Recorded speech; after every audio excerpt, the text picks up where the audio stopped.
C'est bon. Vos micros sont ouverts. Ouais. C'est bon. Ici. Ouais.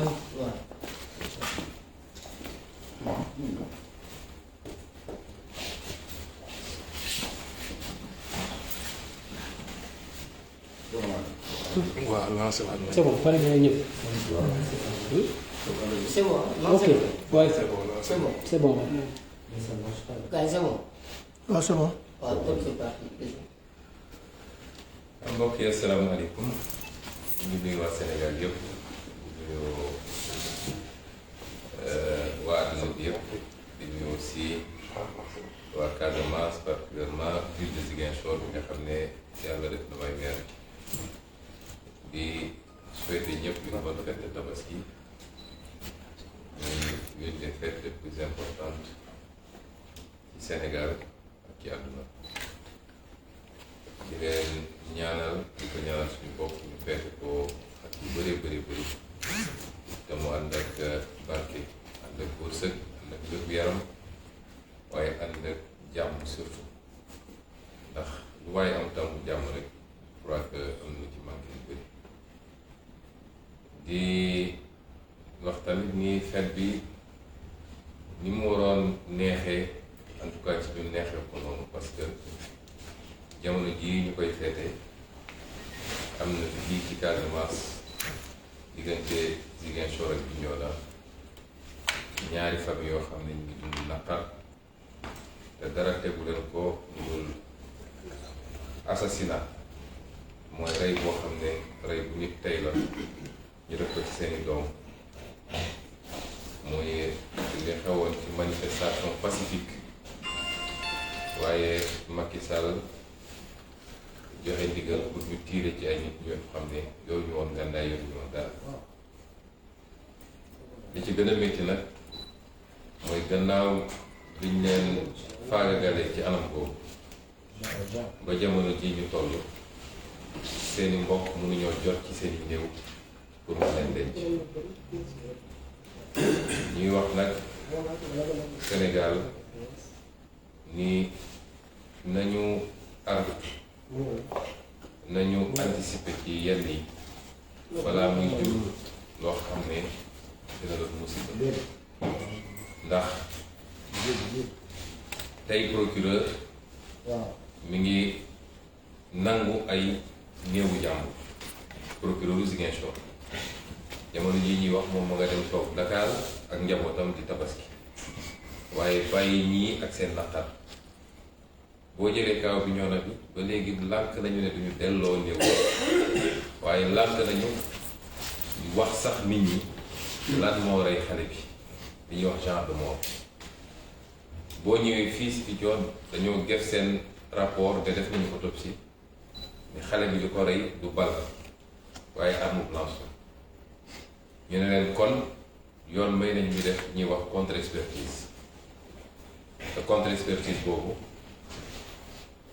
famille bi am na sañ-sañu jaare ci avocat am tànn ak expert ñu tànn ak expert boo xam ne ci ñi gën a xarañ la ci Sénégal ndax chirurgien la médecin légiste la waaye c'est moom mooy le deuxième expert en balistique au Sénégal procureur lànk ne famille bi amul droit tànn expert ne day bind ordre des médecins ñu tànnal ko noonu expert mooy li mu dooroon te teg ko ci loo xam ne du dëgg ndax xam na ni xale bi dañ ko dóor bal te force de sécurité ñoo ko dóor bal lii injustice la ba famille yooyu tey xamuñu lan la ñu tabaskee waaye muy benn injustice yu bëree bëri mooy saa su dara amee rek fii Casamance rawatina Macky Sall dina yónni ay itam ne leen dóor leen ay fetal ñu rey ay nit diggante mars 2021 ak tey 2022 juróom ñaari xale rey nañ leen ci manifestation yoo xam ne yoruñu gànnaay yoruñu dara loolu moo tax ma feddal li ma waxoon mooy Macky Sall dafa am problème Casamance ndax président de la République warul doxalee noonu benn pàcc ci réew te lii amul feneen fu muy am ci Sénégal waaye mu gën a garawati tey ku ñu jàpp ci manifestation Dakar li ngay njëkk a laaj mooy ndax Casamance keroog dem nañu ci procès bi ñuy déglu nit ñi kenn ci xale yi ñëw na taxaw ci kanamu juge bi ak kanamu procureur Dakar ne ko biñ ma jàppee dañ ma laaj ma tudd laaj ma sama carte d'identité ma santu Casamance bi dugal ma ci fourgon ne ma yéen ñëpp ay rebelle ngeen loolu suñu force de l'ordre est-ce que loolu moo war a doon seen taxawaay te loolu mosul am fii ci Sénégal bi nekk Sénégal ba léegi yu mel nii nag suñ ci anticipé wul yàq na ay réew yu bëree ñii di wax nag naan Ousmane Sonko li mu wax dafa garaw dama ne quand on n'a pas le courage de dénoncer l'injustice il faut avoir la pudeur de se taire quand on dénonce l'injustice man kenn mënu maa booleeg Sénégal yàlla li ma may ci Sénégal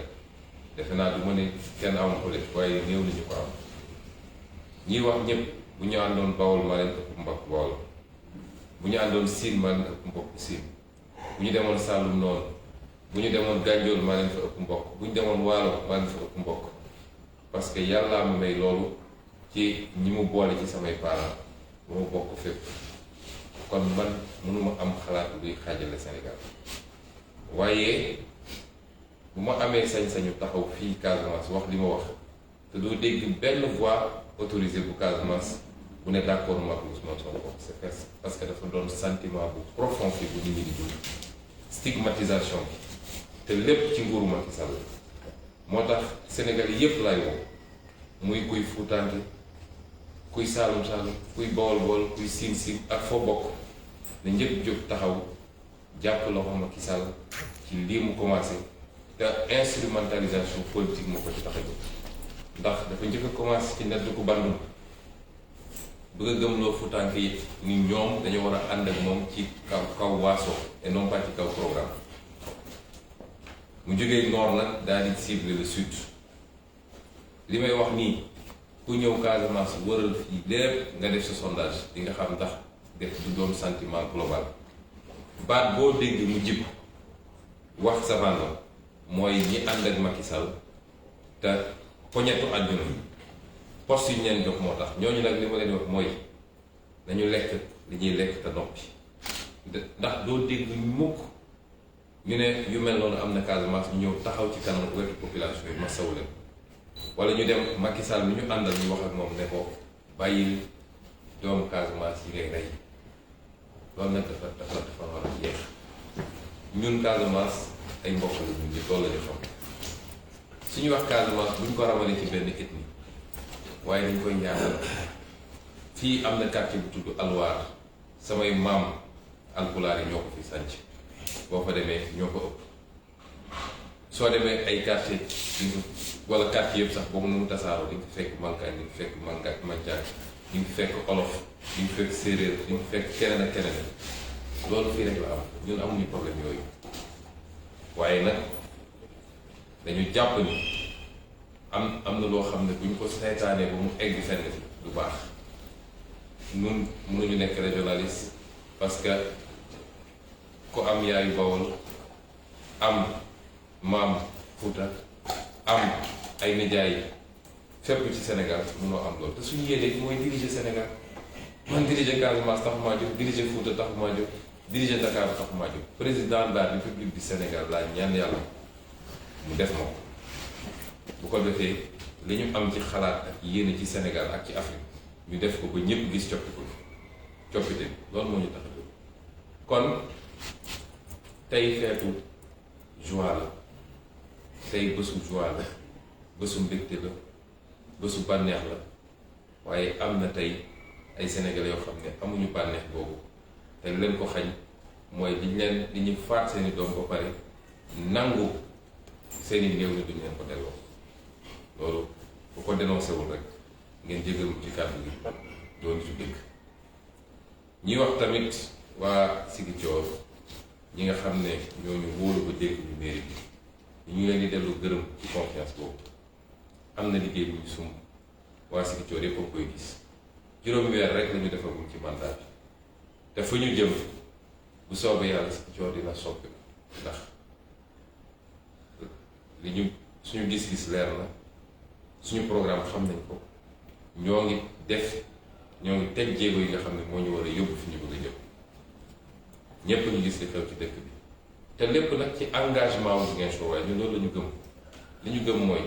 ni ñu ko gëmee fii lañ ko gëmee ci Sénégal tàllal loxo di yelwaan suba ngoon loolu defar bu réew li defar réew mooy waa réew mi takk seen digg gëm seen bopp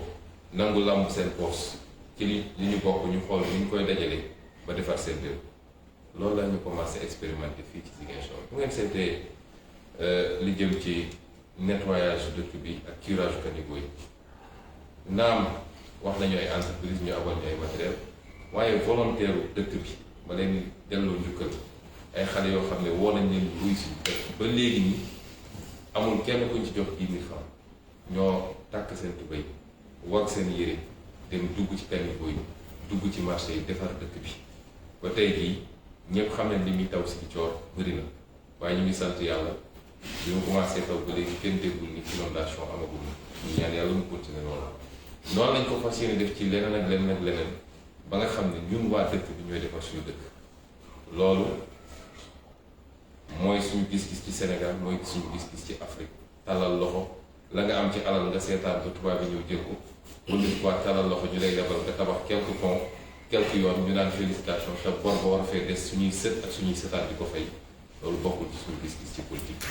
suñu gis-gis mooy alal gi ñu yàlla jox nañ ko téye d'abord ci or ci pétrole ci zircon ci leneen ak leneen gannaaw bi ñu ko téye ba mu dëgër ñu xool nuñ koy liggéeyee ba mu baax bu loolu weesoo nag ñu xool nuñ koy séddalee ba Sénégalais bu nekk am ci wàllam loolu mooy suñu gis-gis ci politique tey mairie bu ndaw lañu yor foofu la ñuy commencé waaye nag bis bu ñu yàlla wóoloo ko dénk ju noonu lañ ko bëgg a doxalee téye d'abord suñu alal ba mu dëgër yor ko ci yorin bu rafet ba détournement du am sàcc alal du am waaye nag fexe ba ñëpp jot si loolu mooy suñu programme toujours ci Ziguinchor li may wax mooy tappal yi fi daan am jeex na man dama di maire boo xam ne neexaluma kenn population yi ñoo ma fal pour ma defar dëkk bi ci loolu laay liggéey nañ ma ko sante it dafa am ay règles yoo xam ne dañ ko tëral règles yooyu du ma ci mus a wàcc fu yaakaar ni yiñ doon def di def ay fausse facture dem commander ay ceeb rocc fekk xaalis bi ngay jëlaat ci suuf di ko distribuer wala def ay montage pour génne xaalis di ko distribuer nit ñi loolu du am ci man moo tax ñi yaakaar ni mun nañ def chantage su ñun yóbboo ñu dem tëddi nelaw ñi nga xam ne ay politiciens ñoo ne seen gannaaw di leen monter ñu foog ni mën nañu def pression man du ma politicien bu ñuy def pression wala bu ñuy def chantage coow bi am ci dëkkuwaayu étudiants yi biñ ñëwee fii dañoo fekk loolu fi ñu ne dañ ko wéyal parce que rafet na bi ñu ci étudiants yi interpellé dalal naa leen ñu waxtaan ñu ne ñoom année passée 2021 boobu doonu ma maire am na loo xam ne maire bi fi nekkoon mënul woon fay ñoom ñu dem ci beneen acteur politique mu yëkkati xaalis fay léegi nag xaalis boobu la ñu bëgg ma rembourser leen may leen yéen xam ngeen ni enseignement supérieur du ci compétence mairie préscolaire ak élémentaire mooy compétence donc mairie bi amul sax obligation pour defal leen waaye sama prédécesseur def na ko ma koy rafetlu ndax yéen ñëpp doomu Ziguinchor ne dañ leen di jàppale ca noonu ñu ne dañ ko wéyal waaye yow mënoo jënd xaru tabaski chaque année benn waaye ñëw jënd xar tabaski may la ba benn at mu ne la mu aw moom lu ma jëndee xar tabaski keneen jóge fa la jëndal la xar tabaski weesu nga dellu si ne ko léegi danga may rembourser xar bi ma këlee jëndal loolu est-ce que jaadu may leen li ñu fay ba pare weesu na il faut s'orienter vers l'avenir amee lu ñu kenn dara bailleur bi bu ñu interpellé dinañ ko fay tout de suite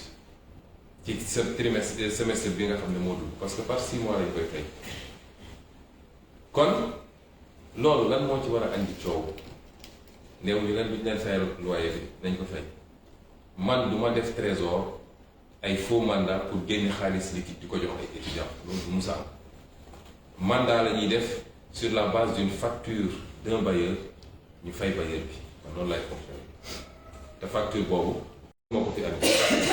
moo tax chantage boobu ci doon essayé def pour ñu yëkkati 5 millions jox leen ma fekk waxaat ko fii léegi moom mos a yëkkati 5 millions en espèce di ko jox ay étudiants ñu dem ci ko séddu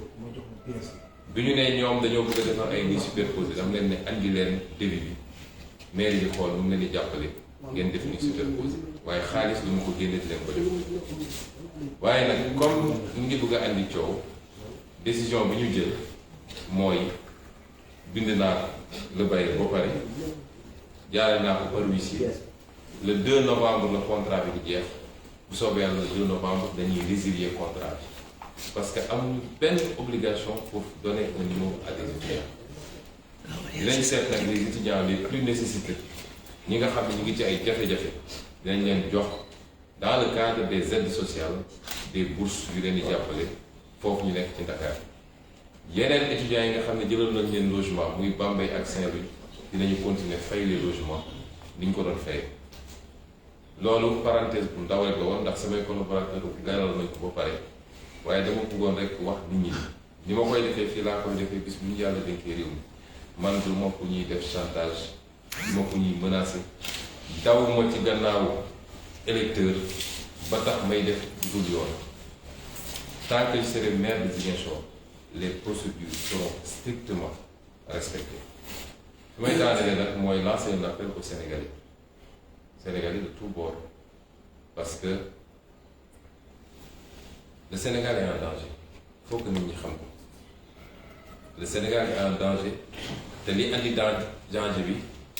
mooy li ñu amoon ci base équilibre social depuis 12 ans depuis 10 ans maintenant c'est compromis parce que mosuñoo gis ci Sénégal ñu instrumentaliser comme ça discours boo xam day dem ci diine wala dem ci xeet wala dem ci région te loolu mu ngi xewee ci Macky Sall le Sénégal est en danger parce que am nañ fi président boo xam ne constitution may ko mu def ñetti mandat waaye ñëpp xam nañ léegi ni dafa bëgg a def ñetteelu candidature yéen ñëpp gis ngeen démb document bi ñëpp publié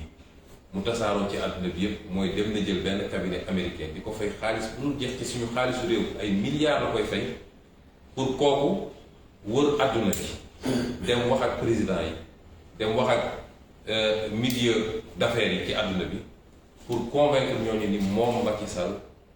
war naa def ñetteelu mandat parce que candidat bu baax la waaye convaincre ñooñu ni Ousmane Sonko ak keneen ak keneen ak opposant dañoo bañ occidentaux yi dañoo bañ intérêt étranger yi ay terroristes lañu ay lii lañu ay lël lañu kon moom yéeneen yi amatul lam-laame ni dafa bëgg a forcer pour am ñetteelu mandat li Sénégalais yi bañoon lay wax ba ay bakkan rot ci te ñépp xam ni buñ ci tollee ba mu def ko mën na jël fitna bu rëy ci réew mi dana ko jël sax moo tax appel may lancer Sénégalais yi mooy loolu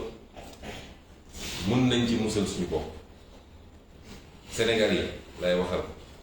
loolu mën nañ ci musal suñu bopp naka lañ ciy musalee suñu bopp mooy tey jii la campagne électorale commencé bu soobee yàlla le 31 la ñuy wote bu Sénégalais yi wotee massivement pour opposition bi rawatina nag liste bi ma bokk man muy Yewwi Askan Wi def intercoalition ak Wallu bu ñu wotee massivement pour ñooñu ni ko waa France defee ba Macron tey amul majorité bu ñu ko defee ba Macky Sall ñàkk assemblée nationale coowal ñetteelu mandat jeex na Sénégal ma bamtu ko parce que c'est très important mun nañu musal suñu bopp ay fitna ay jéey yoo xam ne xeex dina am bakkan dina roj ay nit nañ ci gaañu mun nañ ko musal suñu bopp te loolu soxlawul ñu xaar ba 2023 soxlawul ñu xaar ba 2024 mën nañ ko am ci 2022 bi mu ngi jaar ci la mu ngi jaar ci yow Sénégalais bi su dee bëggoo Macky Sall yee fitna ci réew mi ci ñetteelu mandat am nga possibilité ci le 31 juillet bii ñu dëgmal nga xam ne ci la ñuy dem wote ji élection législative pour xam kan mooy téye assemblée nationale am nga possibilité boobu mooy su ngeen wotelee Yewwi Askan Wi ci coalition bu mu def ak Wallu ba jox ñu majorité absolue assemblée nationale coow loolu dina jeex ndax Macky Sall dootu fi tudd ñetteel mandat at bi koy desee ak ñeenti weer yi koy desee ci réew mi dina xool lu muy jubale rafetal taxawaayam daal di dem mais ak ci jàmm ak salaam te coow bu jib ñi leen di wax nañ ni opposition bu jëlee majorité ci assemblée nationale réew mi day taxaw wax ñu leen lu am de opposition bu responsable bu jël assemblée majorité loolu may réew mi loolu may réew ki nga xam ne moom la ñu jiital ci boppu réew mi mu xam ni amul sañ-sañ boo xam ne lu ko neex def ci réew mi amatul sañ-sañ ku ko neex mu dóor ku ko neex mu tëj ku ko neex mu jox ko ay milliards ci alal réew mi lu ko neex mu signé loolu amatul sañ-sañ bi loolu mooy andi équilibre ci réew mi bu dee nag gannaaw dàq fitna bi mu tudd bu dee yéen Sénégalais bëgg ngeen am lu leer nañ ci réew mi ni ñu ko yoree woon ci jamono jooju yëpp te lu ñu mën a taxawal ci ay commission d'enquête parlementaire suñu pétrole suñu gaz suñu zircon suñu géej gi ñu jaay suñu suuf si ñuy joxe su dee bëgg ngeen loolu lépp leer jox leen opposition bi majorité absolue ànd ak li muy yombal Macky Sall dootul ñeme yëkkati kàddu bi mu waxee lu jëm ci troisième mandat ci Sénégal kon élection bi ñu dëgmal moo ëpp solo sax élection 2024 ndax moo mën a musal Sénégal ba faw ngeen war a xam rek ni àdduna yépp mu ngi jël bëtam teg ko ci Sénégal àdduna yépp ñii parce que seeni intérêt yu rëy rëy la yoo xam ne Macky Sall signal na leen ay contrat yoo xam ne yu bon a bon ci Sénégal la waaye lu baax a baax ci ñoom la ña ca des parce que am nañu njàqare ci démocratie ak stabilité Sénégal parce que Sénégal dafa mos a nekk réew mu stable malgré problème yi ñu ci am kon yow citoyen Sénégal bi bul raté rendez-vous bi nañu farlu suivre campagne bi ba su 31 ba ñépp génn taux de participation bi doon taux de participation exceptionnel ñu voté massivement pour l'opposition loolu mooy jàmmu Sénégal loolu mooy andi stabilité définitivement ci réew mi lii lañu bëggoon waxtaane ak yéen mbokk yi ci réew mi waaye ci fii si Ziguinchor ak ci wax joo xam ne saa su taxawee rek dañuy bëgg a fexe ba créer benn dossier bu bees ci Ousmane Sonko may wax nag ni man kenn mënu maa booleeg Sénégal man ak Sénégal mooy jën ak géej gi man fu ma dem ci Sénégal sama kër la fu ma dem Sénégal sama région la ethnie boo jël Sénégal sama ethnie la loolu yàllaa ma ko may kenn mënu maa booleeg Sénégal waaye nag ni ñu bëgg a fexee ba téye làmmiñu nit ñi ba kenn du ñeme wax ci problème yi am rawatina fii ci sud Sénégal bi loolu jeex na ci Sénégal saa su dara amee rek ñu war cee wax dinañ ci wax te dinañ ko wax ni ñu ko war a waxee ñuy woo Sénégalais yépp nag ñu gën a dëgër gën a jàppante bañ manipulation politicienne yi bañ ñi nga xam ne pouvoir jaral na leen lu nekk ñu dugg suñu diggante Sénégal amul waaso amul xiiroo foo dem di nga fekk famille boo dem di nga fa fekk xeet yëpp ndax dañuy séyante suñu biir dañuy ànd suñu biir dañuy bokk di jëflante suñu biir loolu mooy Sénégal bu ñu nangu nguuru Macky Sall yàqal ñu ko ñu ngi leen di gërëm di leen sant salaamaaleykum.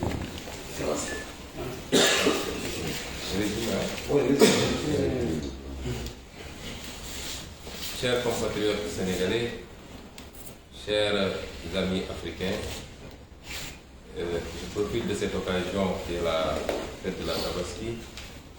pour vous saluer d'abord et vous souhaiter une très bonne fête de Tabaski. Certes, la Tabaski est une fête musulmane, mais elle transcende la communauté musulmane. Et au Sénégal, elle se fête de la même manière que Pâques, Noël et toutes les autres fêtes. La Tabaski et la Korité sont fêtées par tous les Sénégalais, quelle que soit leur obédience. Donc à tous les Sénégalais, musulmans comme chrétiens, à tous les Africains, je souhaite une très bonne fête de Tabaski. C'est une fête, et comme son nom l'indique, ça devait renvoyer à la joie, à la félicité, à la symbiose nationale. Mais malheureusement aujourd'hui, singulièrement ici en Casamance, il se trouve des familles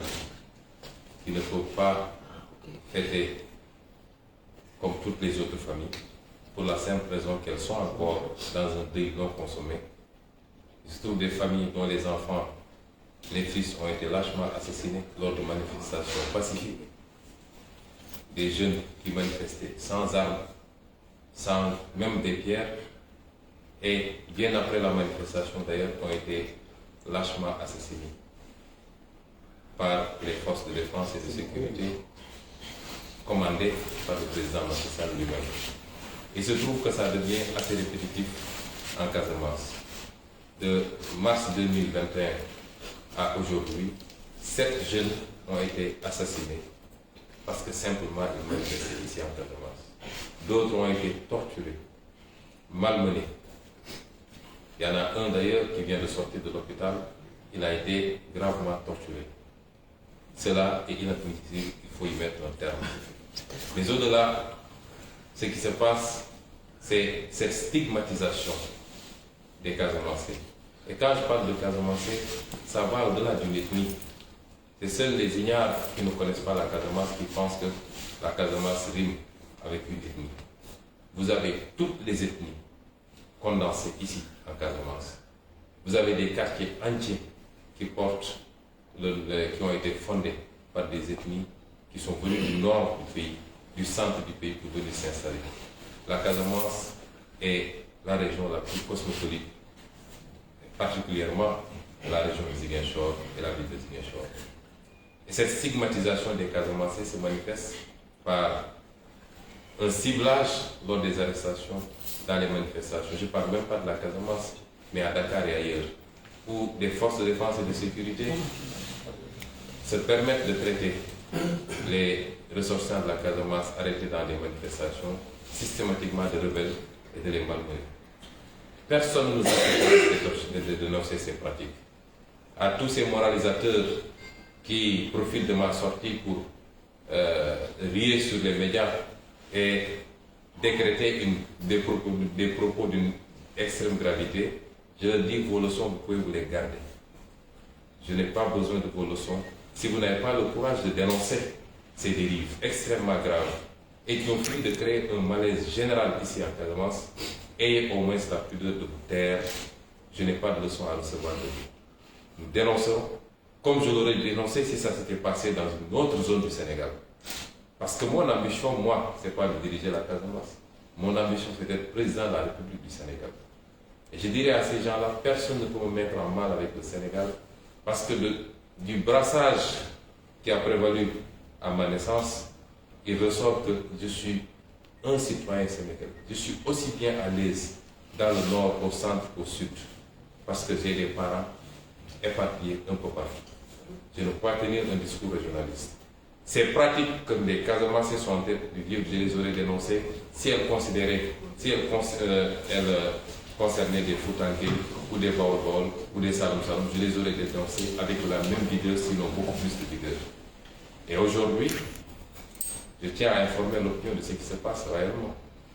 Les familles ne peuvent toujours pas entrer en possession de la dépouille de leurs enfants. À Bignona, le procureur refuse de restituer le corps. Le corps est gardé par la gendarmerie. Et il refuse de donner le genre de mort. À Ziguinchor, ils ont prétendu avoir fait une autopsie pour conclure à une mort par arme blanche, par un objet contondant. Les familles ont souhaité faire la contre-expertise, ce que la loi leur permet. Les avocats ont retenu un expert qui se trouve être l'un des meilleurs de sa spécialité, chirurgien, médecin légiste et en même temps deuxième expert balistique au Sénégal. Parce que dans le cas d'espèce, le procureur peut librement choisir pour faire l'autopsie, la première autopsie, soit de saisir l'ordre des médecins ou de désigner lui-même. Mais quand il s'agit de contre-expertise, c'est la famille, par la voix de ses avocats, qui a le droit de choisir un expert. Et le procureur refuse cela. Il vient d'adresser un courrier au président de l'ordre des experts pour lui demander de désigner un autre expert, ce que nous n'accepterons pas. Ce procureur aujourd'hui a kidnappé les dépouilles mortelles. Les familles ne peuvent pas consommer le deuil. Lui, il est parti tranquillement passer sa tabaski à Dakar avec sa famille. C'est particulièrement injuste. Ces assassinats ciblés, ici, en Casamance, cette stigmatisation des Casamancés doit impérativement cesser et le seul responsable s'appelle Macky Sall. Voilà un homme qui n'a jamais digéré ses défaites en Casamance. Depuis sa défaite de 2019, il n'a pas mis les pieds ici. Pourtant, il fait le tour du Sénégal. Mais qu'à cela ne tienne,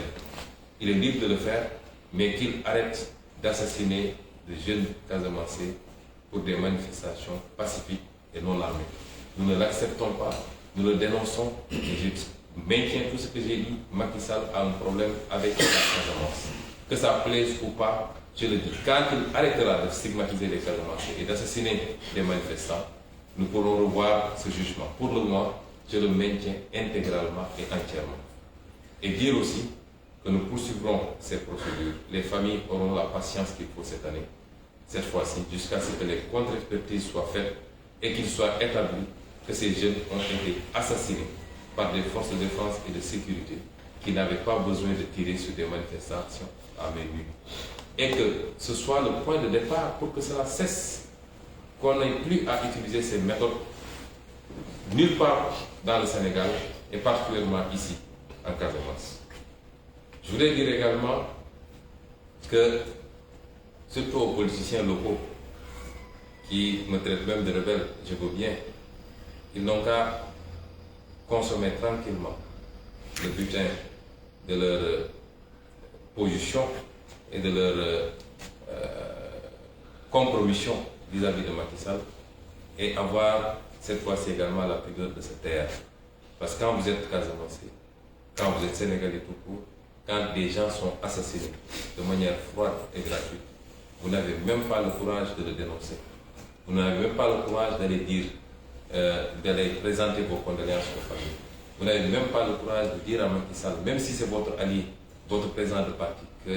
c'en est trop et qu'il faut qu'il arrête. Vous devez avoir la pudeur de vous taire. Je vous dirai que moi, je suis venu à Ziguinchor pour faire un travail et je vais le faire, s'il plaît à Dieu, avec des résultats probants. Le niveau du débat politique n'est pas à ce niveau-là. Il a prié à telle mosquée ou à telle autre mosquée. Il refuse de prendre mon mouton ou mon cochon, etc. Ça, ce n'est pas un débat politique. Je n'ai pas du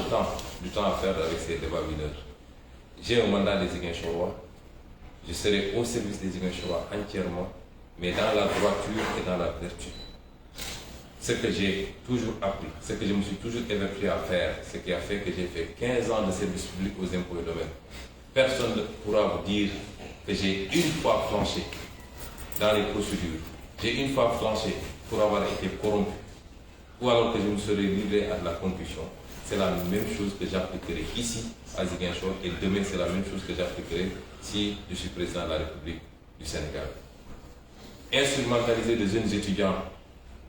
qui manipulent d'autres étudiants et qui ne leur disent pas la vérité, c'est des méthodes qui ne marchent pas avec moi. Ce qui s'est passé avec les étudiants, vous l'avez suivi, j'en ai tiré une conclusion. Nous n'étions pas tenus de faire parce que nous n'avons pas de compétences en matière d'enseignement supérieur. Nous voulons bien aider, mais si ça se transforme en manipulation politique, j'ai décidé simplement de résilier ce contrat à partir du 2 novembre et à la place de voir des étudiants vraiment nécessiteux qui sont dans certaines situations et de leur allouer des bourses d'études pour les aider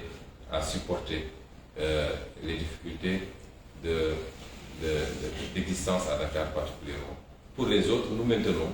les logements qui ont été pris particulièrement à Bambey et à Saint-Louis. Je voudrais dire à ces acteurs politiques que la politique c'est autre chose, c'est les idées, c'est les programmes, mais la politique c'est surtout conquérir la confiance des populations par un discours et par un comportement. Ce n'est pas en allant piller des caisses là-bas à partir des responsabilités qu'on occupe, venir distribuer de l'argent à gauche, à droite, qu'on va conquérir cette confiance des populations. S'ils ont du mal à suivre le rythme que nous leur imposons, cette autre façon de faire de la politique, je ne suis pas responsable, je suis désolé. Et les choses vont changer, ça va commencer ici, et s'il peut agir, ça va aller plus loin. Je voudrais également lancer un appel aux Sénégalais parce que c'est extrêmement important. Nous savons tous maintenant que Macky Sall est décidé à faire un troisième mandat. ait décidé à déposer une troisième candidature. Parce que troisième candidature ne rime pas avec troisième mandat. Le président Abdoulaye Wade avait décroché sa troisième candidature, il n'a pas obtenu un troisième mandat. Nous savons tous que Macky Sall est décidé à faire une troisième candidature. Et nous savons tous que ce sera le début d'une instabilité chronique dans ce pays. Parce que ce que les Sénégalais n'avaient pas accepté pour Abdoulaye Wade. Et lui, il était là, à la place de l'Obélisque, à se battre contre la troisième candidature d'Abdoulaye Wade. Ces Sénégalais ne l'accepteront pas pour Macky Sall. Mais il ne fait plus l'ombre d'un doute. Vous avez vu qu'il vient de commettre un cabinet américain à qui il paye des milliards des impôts des Sénégalais. C'est très grave. Pour aller faire son lobby auprès des institutions internationales, auprès des chancelleries étrangères, auprès des présidents étrangers, auprès des milliers d'affaires internationaux, c'est-à-dire ceux qui l'intéressent lui, parce qu'il n'a jamais été le président des Sénégalais, il est le président des lobbies étrangers, pour les convaincre de valider sa troisième candidature. Parce que dans son entendement, si ça passe au niveau international, les Sénégalais, ce n'est pas son problème. Il va faire marcher des chars sur des cadavres, mais il aura sa troisième candidature.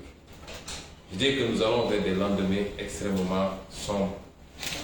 Et ces lendemains sont assombris par la boulimie du pouvoir de Macky Sall. Nous avons la possibilité de préserver le Sénégal, d'épargner le Sénégal de ses soubresauts. Chers compatriotes, nous avons une chance unique d'écarter définitivement toute possibilité d'évocation d'un troisième mandat.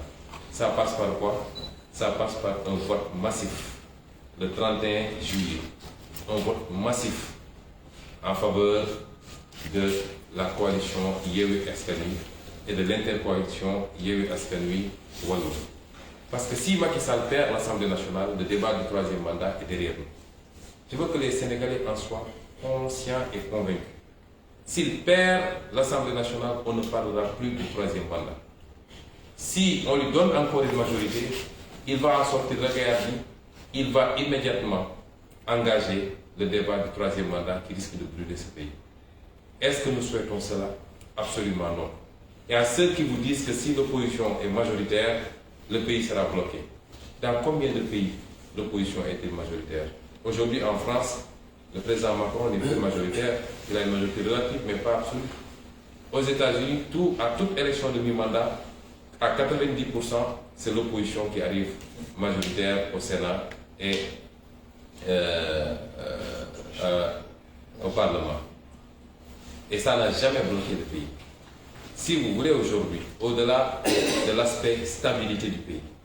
si vous voulez également que nous commencions tous à travailler, à se réapproprier notre pays, à avoir toute la lumière qu'il faut sur la manière dont ce pays a été géré, particulièrement dans la gestion de nos ressources naturelles.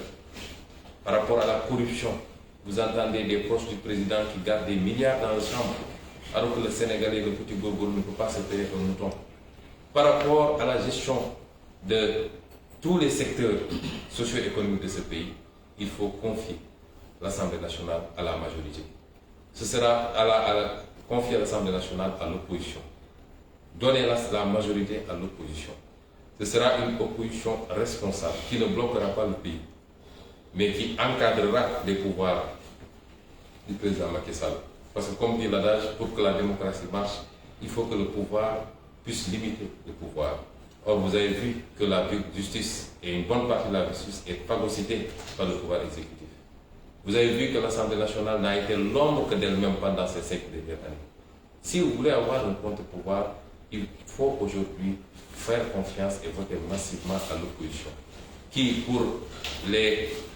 15 ou 16 mois qui resteront pour les mandats, le second mandat et le dernier mandat de Macky Sall, cette opposition-là se chargera d'encadrer de manière très responsable l'exécution du pouvoir et des décisions exécutives.